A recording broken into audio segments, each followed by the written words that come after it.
해군기지가 제주 강정에 건설될 경우 바람의 영향으로 군함들의 입출항이 어렵다는 해군 내부 보고서를 뉴스타파가 입수해 보도했습니다.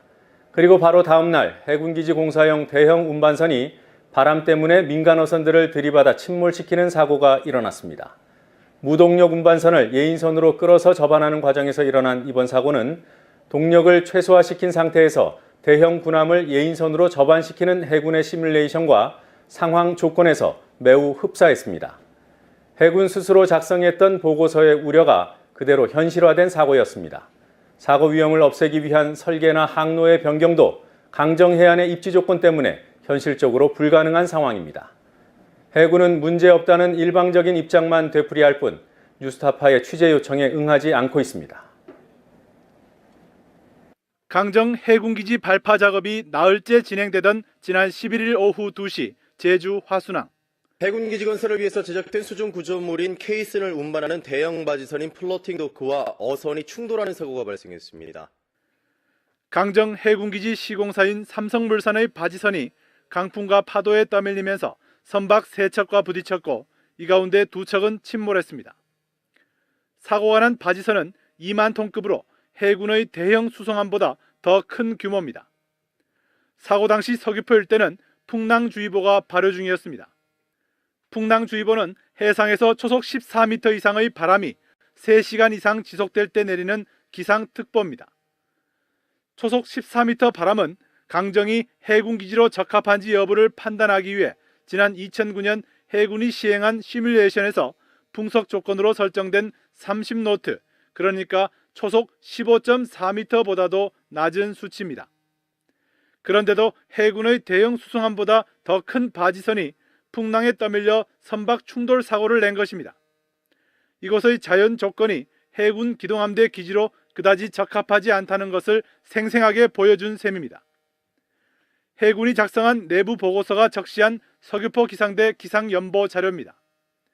제주 서귀포 지역의 10분간 평균 최대 풍속은 12월을 빼고는 연중 모두 14m를 초과하는 것으로 기록되어 있는 등 대부분 풍랑주의보 기준을 넘습니다. 바람뿐만이 아닙니다. 배가 안정적으로 입출항하고 정박과 하역 작업을 위해서는 항만 안의 파도가 일정 수준 이하로 잔잔해야 합니다. 항구 내의 파도가 잔잔한 정도를 항내 정온도라고 합니다.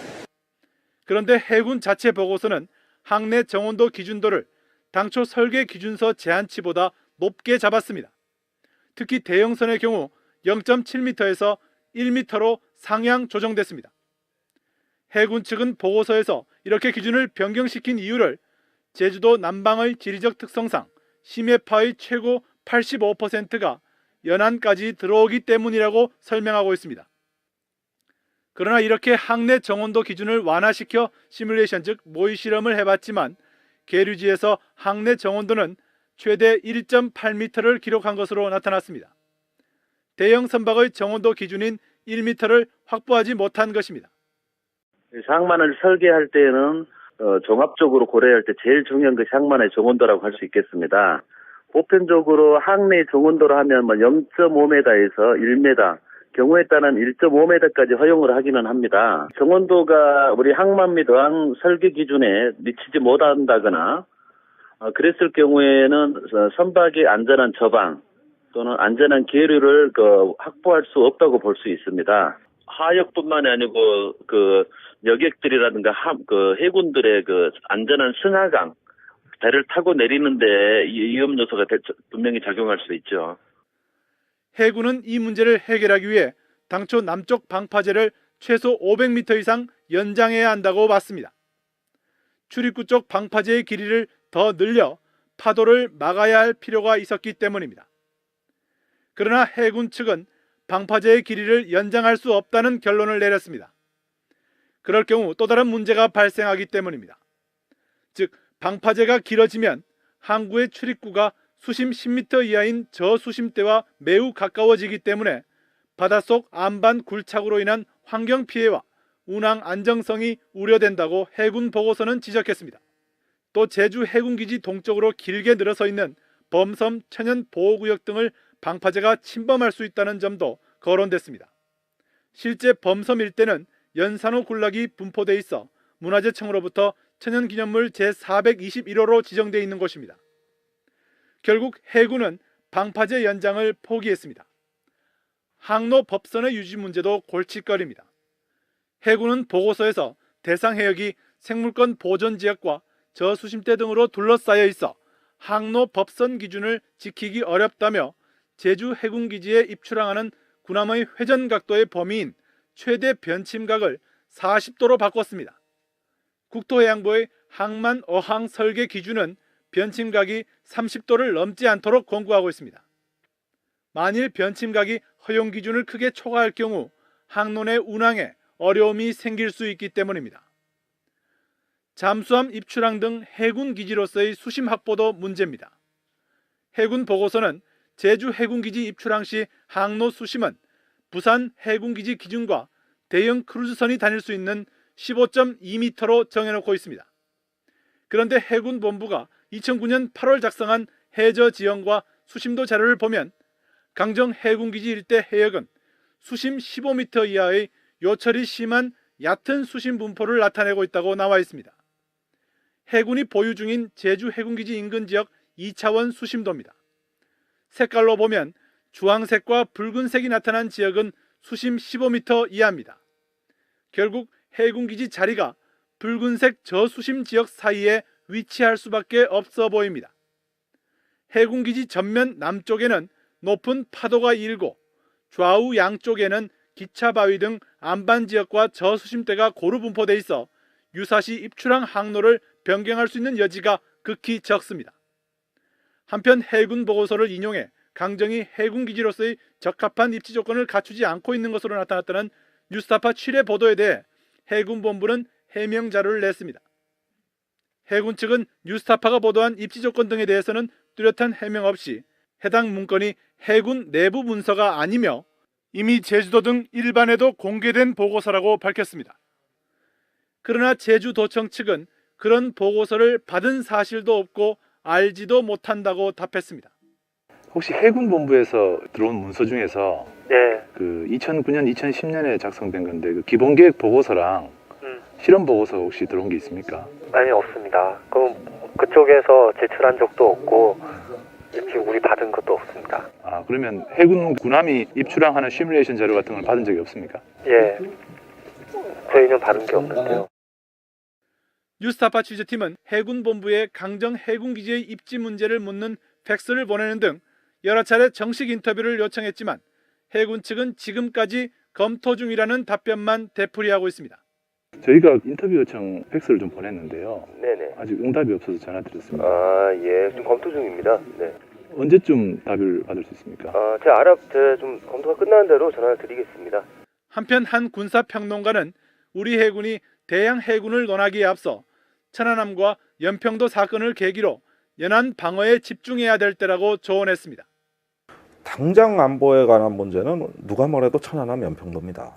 거기에서 얻어진 교훈들, 우리 우선 연안을 확실히 방어해야 된다는 이런 부분들이죠. 벌써 이것이 소홀히 취급되면서 자꾸 어떤 새로운 비전이 나온다 그러면은 이제 그동안에 모처럼 연평도 천안함 사건을 거치면서 얻은 교훈이 그대로 부정되고 유실되는 거죠. 그러면은 지금 공군이 우주 공군이 될 수가 없듯이 이것은 어느 날 잠시 나타가 사라지는 하나의 유행 또는 말장난에 불과한 거거든요. 국가안보 차원에서도 연안 방어 체계의 정비가 더 시급하다는 겁니다.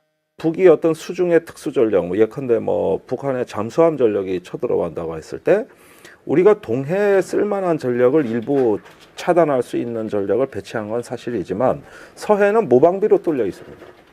그렇다면은 일단 우리 해군의 주된 임무는 우리 연안에 있는 중요한 도시들, 특히 수도권은 해안과 가깝기 때문에 이러한 해안에서의 어떤 그 연안을 방어하고 차단할 수 있는 이런 전력이 시급한 부분에 대해서 가장 우선순위가 높다고 말을 해놓고도 이런 부분보다는 뭔가 보여주기식 대형 수송함 위주의 전력 증강을 여태까지 해군이 해온 겁니다. 특히 우리 배타적 경제 수역 안에 있는 이어도를 지킨다는 명목으로 중국을 자극해 안보를 내세우다 오히려 안보를 해칠 수 있는 역설적인 상황이 발생할 수도 있다고 강조합니다. 해상 교통로 보호라는 얘기는 대단히 추상적인 얘기입니다. 그건 국제 협력의 영역이죠. 즉 비군사적인 어떤 협력의 대상이 되는 것이지 우리가 이것을 무력으로 뒷받침하고 기여한다는 것은 현재로서 해군이 감당할 수 있는 얘기가 아닙니다. 민간 선박들에 대한 차단 문제 또 관리 문제는 우선 해군이라기보다는 해경이 할 것 같거든요.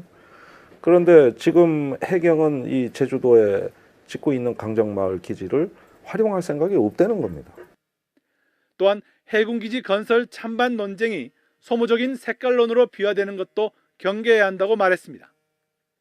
특히 선거를 앞둔 이 시기에 이 제주도 기지를 찬성하느냐 반대하느냐 문제가 모든 어떤 색깔과 이념을 가르는 하나의 잣대로 작용이 됐다는 거. 이런 것들은 뭡니까? 국가주의에 기반한 안보의 어떤 절대가치. 그리고 거기에 기반해서 모든 것이 정당화되고 합리적 되는 논리적 구조. 여기에 기반을 하고 있는 거죠. 그렇다면은 군인은 성직자입니다. 그건 직업이 아니에요. 그건 성직자와 다름없는 거거든요. 그러면은 차라리 그런 룰에 의해서 적용돼야 된다는 건데 제가 아는 군인은 하나의 많은 전문 직업군 중에 하나입니다. 전문 직업인이죠. 싸우는 게 전문가들이고 하나의 직업주의에 의해 가지고 군대 생활을 하는 것이지 자기들이 성직자이기 때문에 군인 하는 거 아니거든요. 그만큼 또 국가가 그 싸우는 어떤 그 군대에 충분한 보상을 해주고 있고 여러 가지 대가를 지불하고 있고 국민의 세금으로 먹여 살려주고 있다면은 자기들은 복종해야겠죠.